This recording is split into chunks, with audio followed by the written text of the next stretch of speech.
Yan, magandang umaga mga kabi. Bali ngayong araw, tuturuan ko kayo paano ko gumawa ng infusoria.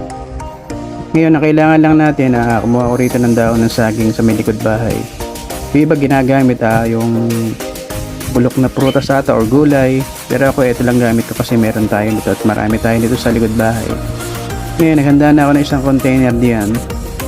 Kahit anong container pwede naman. Tapos lagay mo lang yung kinuha natin ng dahon ng saging diyan. Dapat yung bulok na yung dahon ng saging huwag nyo po yung kulay green. Tapos ito na yung kukuha tayo ng tubig na galing sa ating tank o aquarium.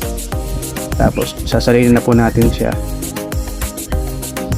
Kulang dadagdagan pa po natin. Itong makuha natin yung tamang gusto natin kung gaano kadami yung tubig.